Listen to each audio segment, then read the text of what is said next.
आदाब अर्ज़। आज मैं आपको एक वाक़या सुनाऊँ, छोटा सा वाक़या महान सिकंदर और पोरुस के बारे में, और उसके बाद एक शेर।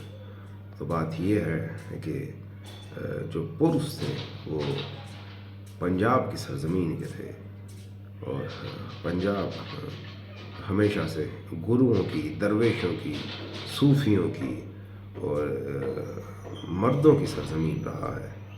तो इस सरज़मीं के बादशाह थे राजा पोरुष, या पुरुषत्व लफ्ज़ जिन बादशाह से लिया गया है।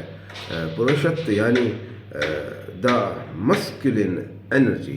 तो पोरुष को जब सिकंदर ने हरा दिया था, क्योंकि एक ये बात तो ख़ास थी कि पोरुष के मामा के लड़के अम्भी ने उन्हें दगा किया। हिंदुस्तान में ये भी हमेशा से ही बड़ी बुरी बात है कि यहाँ पर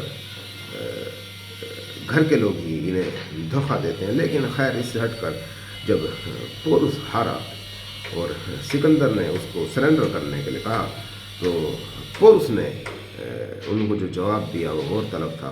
कि पोरुष ने कहा कि मैं पंजाब के सरज़मीन का पैदा हूँ, तो इससे बेहतर और इससे पहले कि मैं सरेंडर करूं, उससे बेहतर है कि तुम मुझे मार डालो। मैं अपना राज तुम्हें नहीं दूंगा, और मैं ना तो घुटने टेकूंगा, ना गर्दन झुकाऊंगा, और ना ही तुम्हारे सामने दस्तलबी करूंगा मुझे बख्शने की। मैं चाहता हूँ मैं इसी तरीक़ों से मर जाऊँ, उसके बाद तुम मेरे राज में जो चाहे वो करो। तो सिकंदर ने पूछा, बताओ तुम्हारे साथ कैसा सलूक करूं? तो पोरुष ने कहा, बिल्कुल वैसा जैसा एक बादशाह को दूसरे बादशाह के साथ करना चाहिए।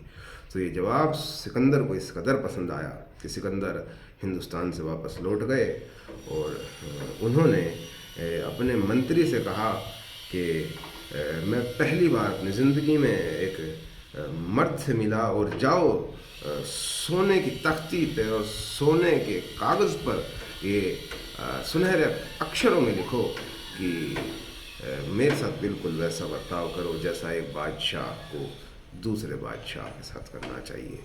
तो इसी चीज़ पे मैं आपको एक पंजाबी कहावत सुनाऊं कि मर्दान हुंदा मर्दा ते मान आ।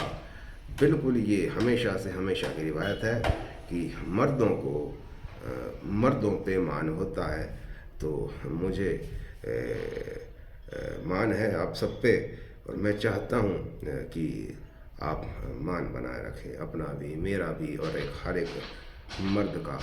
और मर्द वही जो घर से बाहर मर्द हो, क्योंकि घर के अंदर की मर्द औरत होती है। एक अच्छा मर्द अच्छी औरत से अच्छा नहीं होता। तो ध्यान रहे कि मर्दा नुहंदा मर्दा ते माना, और मान बनाए रखें।